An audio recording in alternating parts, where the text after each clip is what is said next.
does it mean to be a real man in 2023? My first guest, Justin Baldoni, rose to fame playing Rafael Solano on the hit CW show Jane the Virgin. And since his 2017 TED Talk titled Why I'm Done Being Man Enough, he's been on a mission to change how society defines being a man. Last October, Justin joined our show to talk about his new book. It was called Boys Will Be Human. It's really a guidebook for young men that Justin says he wishes he had when he was growing up.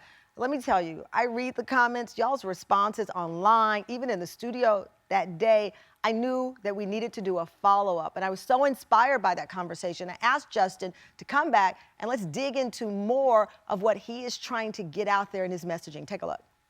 Don't pledge allegiance to the man club at the expense of your feelings and your heart. And it's really important that we teach our young boys that, like, it's okay to feel like you're a traitor to your own gender so long as you are in line with your own values and with your own morals. Wow. Because I would love for you to come back, because I think we need to do a whole hour on a conversation. Okay, let's do it. I'm in. I do. I'm in. Well, my team was in, and now he's back. We are live. Please welcome for the follow-up, Justin Baldoni.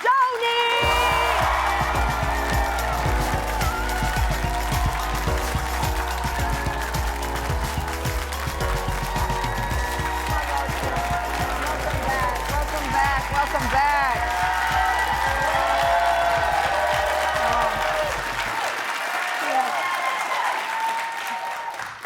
Gosh, okay, so many, I know, it's a lot. It's a lot to talk about, and I'm looking out in this audience, and I see so many men, and brothers, and friends who brought them. What's up? Look at you. So many times I've thought about this book, including yesterday. I took my son to this little, it's an exhibit where they get into slime, and it's like, it's called Slumu. And he was afraid to step into this pit of slime, which I was afraid of, by the way.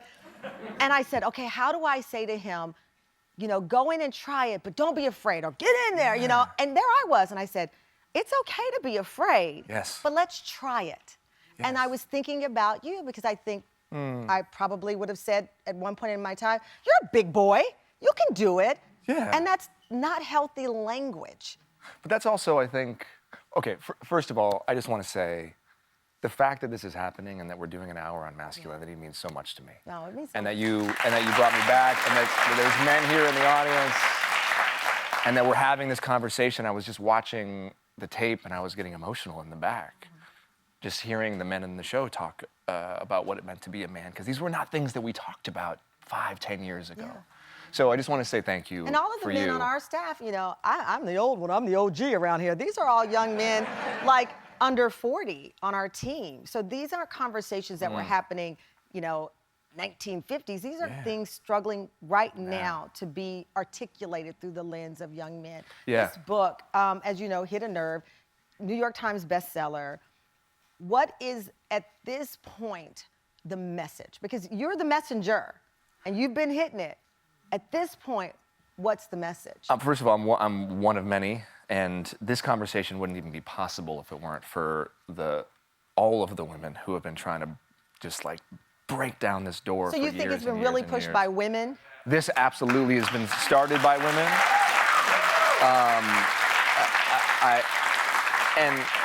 And being frank, if it were not for women giving me direct feedback in my own personal life, and being, you know, being a man who was willing to at least listen to them, there's no chance that I would be having this conversation. So the message, to answer your question, the message is very simple.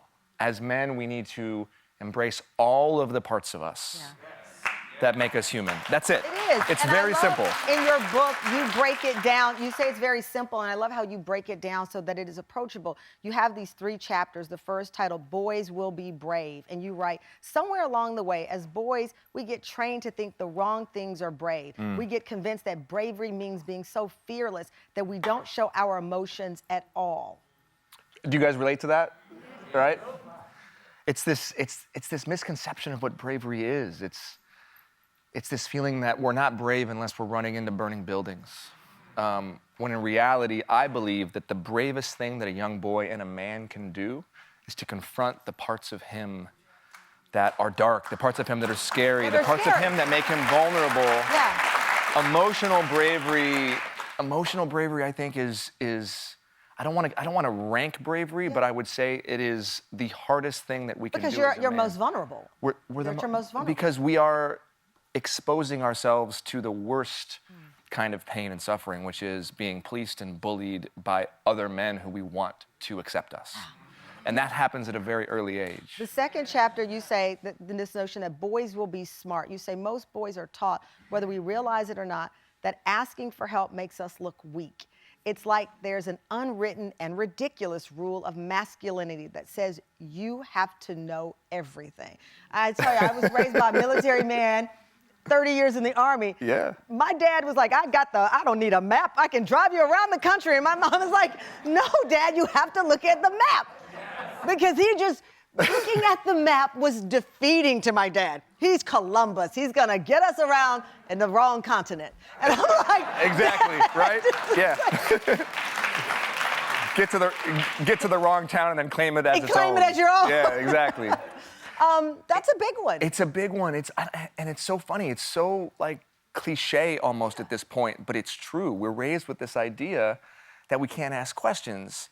It's like we have so little self-worth and self-confidence at such a young age because we're constantly trying to prove our masculinity. That's the thing about masculinity. It's this idea that it can be at any point taken away from us. Oh.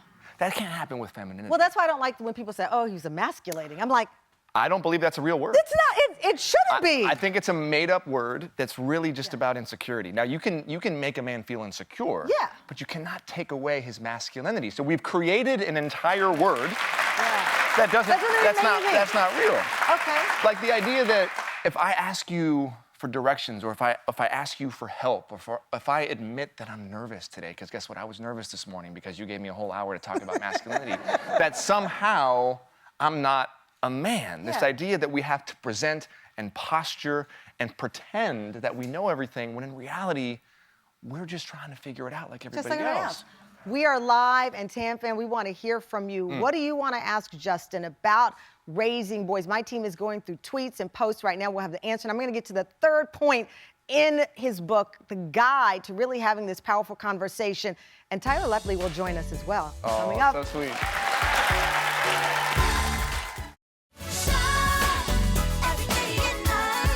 You being here right now means so much to me because it's not easy. It requires a lot of strength and I believe bravery to come and sit on your son's podcast after he just wrote a book about how in many ways he's up and how a lot of that came from you. Dad. And to sit here and to be man enough to have a conversation about it, despite the mistakes, despite the stuff that your dad taught you that you then taught me, despite all of that stuff, you're an amazing dad. And I'm so grateful for you. Welcome back, TamFam. That was Justin Baldoni, who is on a mission to change the way we talk about masculinity. The actor, director, and best-selling author had his dad, as you saw there on the podcast, man enough to talk about the pain he felt growing up. But what does his dad think about that? Well, let's find out. We're bringing out Justin's father, Sam Baldoni. Sam, come on out. Oh, my God.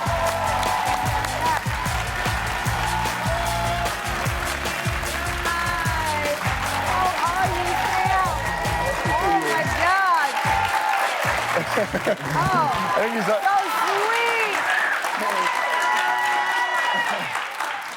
Thank you for the great hair in the family. Let me just get that out of the way. Holy moly. I think he's already crying. He's already crying. Already, well, Justin said you're a bit nervous. You don't look nervous. I said I bet you'd be a little bit nervous. A little bit? A little bit, A little sure. bit, but you're in good hands because you're right here. I'm in good hands. Right here. You got your best guy here. I was so struck on the podcast. You talked to Justin about the relationship you had, Sam, with your own father, Justin's grandfather. You say you knew he loved you deeply, but he never said the words, I love you. And you told your kids, I love you constantly. You know, when you grow up in that environment, we talk about generational pain, generational trauma. The generational definition of masculinity and how you share it is part of what he's doing. What was it like for you having a dad never saying that to you? Well, you know, my dad was like 15 years older than my mom. Yeah. He'd already had 2 kids. And I knew he loved me. Yeah.